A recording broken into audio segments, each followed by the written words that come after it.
Hi everyone and welcome to The Learning Lad. Today I'm doing my review of Learning Language Arts Through Literature, the Green Book. This is for 7th grade. So it comes with the teacher guide and the student activity book. It is a 36-week curriculum and it's classed as an integrated language approach. So basically you work with pieces of literature, focus on grammar, vocabulary, writing, reading, spelling, penmanship and thinking skills. In this particular level there are 3 book studies, so Star of Light, The Mysterious Benedict Society and Shakespeare's play Much Ado About Nothing.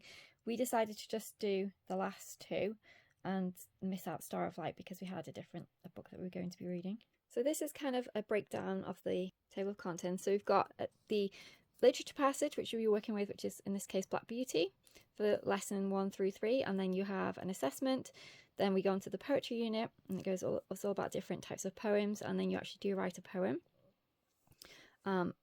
As you can see, it's built-in assessment throughout. Then we move on to the borrowers, again more assessment, and in this particular level the book studies are actually built into the lessons, which is completely different because in the past they've always been separate as far as I can remember. I don't ever recall them being actually listed not only in the table of contents but actually as a lesson inside the book. What I always do is I print my book studies off separately, which is what I did this year, but I didn't need to do that because it is actually in the book this year. Then we move on to the short story unit, again working with different literature, then the Mysterious Benedict Society book study, and then at the end is the research unit, and that's where you do your research project. So we'll just look at a couple of lessons. So we'll start with beginning, middle and end. So you've got your literature passage here.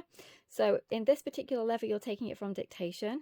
In previous levels you would copy. Then you're looking at any spelling or punctuation errors, and then they've got some spelling words suggested here, or you can obviously use your own, and then there is a spelling tip lesson. So this is the teacher guide, so you have more information down in the margin. So in this particular case, information about the passage, some teacher's notes and so on. So it's split into day 1 through day 5. So you just saw day 1. So this is day 2. This is what you'll have to do. So we're looking at, again, spelling, and there is an ed and ing activity here. And then we are moving on to sentences, what is a complete sentence. And then they have an activity where they have to find the subject of the sentence. And then we're looking at predicates.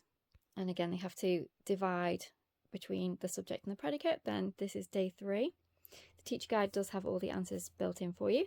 So day 3, we're looking at nouns, finding proper nouns.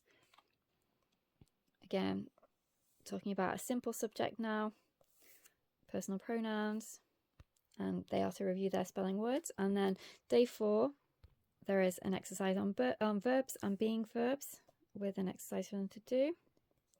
And then day 5, they're to take the literature passage again from dictation, and then obviously you can compare them between the Monday and the Friday.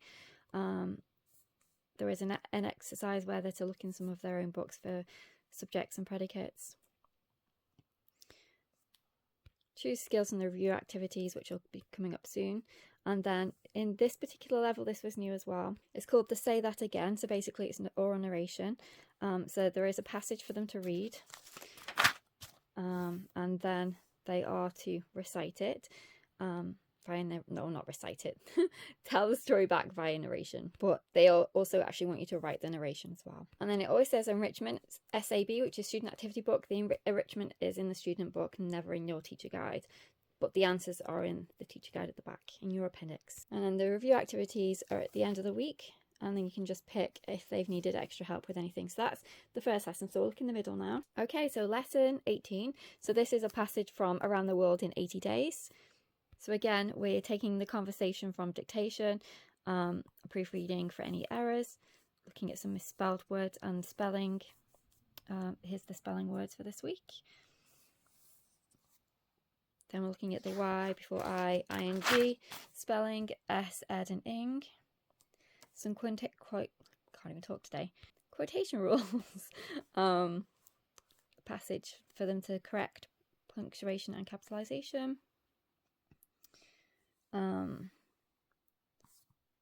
Labeling some, we're doing some grammar here, labeling nouns, verbs, adjectives, interjections and so on. Doing some diagramming here. Working with all the different types of sentence structures or sentence types. finding interjections in the passages. They're doing some research about Jules Verne, adding commas to these activities, exercise even. And then the day 5, again, taking the passage from dictation, finding specific grammar in books that they're reading, labeling, and then again the say that again passage where they read and then do their written narration, and then they have their enrichment. So as you saw at the beginning, there are different writing activities sprinkled throughout, so we'll just look at one of those now. So this is the short story unit. So again, it's split through days 1 through 5, so they're talking about setting, mood, characters, dialogue, plot, conflict, and so on. Climax, resolution, then they're looking at starting their own activity.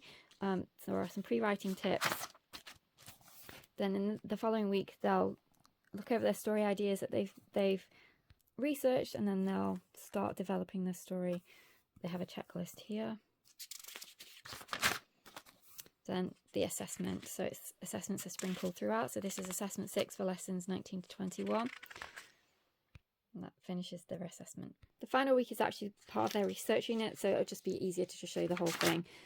So basically they're choosing a topic, gathering sources, looking at the bibliography, preparing note cards, taking notes, asking the investigative questions.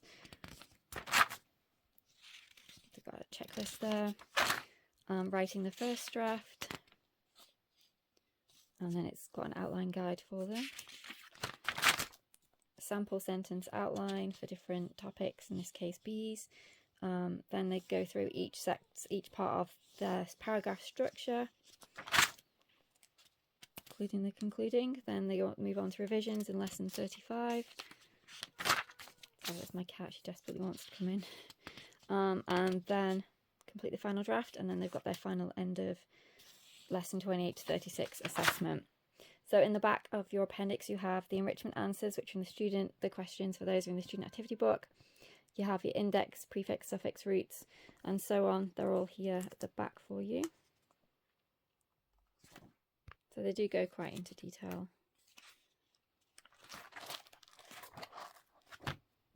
The student guide is exactly the same as the teacher guide, except obviously you have the lines for the child to write on. And then again, review activities and everything else. It's all the same, but just with spaces for them to write on, and obviously no answer. Okay, so let's look at a couple of the book studies. So we'll look at book study B, The Mysterious Benedict Society. So let's get the teacher one as well. Okay, so in the teacher guide you have a summary of the story, and then you go straight on to the vocabulary. This is what the students looks like. Then using the vocabulary they have to complete the sentences, and then they start with their chapter discussion questions. This is the teacher guide, and then this is what the students looks like. So that's the fill in the blank vocabulary, completing the sentences, and then the discussion questions. That they have their first activity, which is practicing Morse code. Again, you've got all the information in your teacher guide with the answers in bold. Okay, there's the vocabulary for the next part of the story in student and teacher guide. And then they have a long list of activities. You can complete as many as you have time for. So that's what it looks like in the teacher and then in the student. And then there is a suggested schedule for the paragraph, the 5-paragraph paper that they have to write about bullying. And you both get the writing process chart in here. Then they go straight onto their assessment. Okay, so now we'll just have a quick look at book study C, which is Much Ado About Nothing from Shakespeare. So they're suggested to obviously go to the library and find a Shakespeare copy that they like. Then they have a passage here. We've got some questions over each day, discussion questions. Then over the next 5 weeks, they're going to read the play. So reviewing the synopsis of the play, looking at different characters, talking about narration. We've got some extracts from the play, or excerpts even, and they have some activities that they need to do for that. And it continues the same process over the next few weeks. So we really enjoy using this curriculum. I love the fact that they use literature passages to work with for each activity. I love the fact that writing's built in. I love all the literature books that they have, the studies, guides and everything else. I find the activities engaging, and we've just really always enjoyed using this curriculum. We've used it from third, I think, onwards, and we love it. And I pretty much follow it as it's set out, except I did leave out that one book, but everything else the same. Occasionally on the Friday activities are pushed forward to a day earlier on in the week, because we don't tend to do this on a Friday, but if for whatever reason we've not been able to, then I'm fine to carry on and do the Friday's lessons as usual. So I do definitely recommend this curriculum. We've used it for several years, love it. Thanks very much for watching. Take care, and I'll see you soon. And I did finally let her in. Bye now.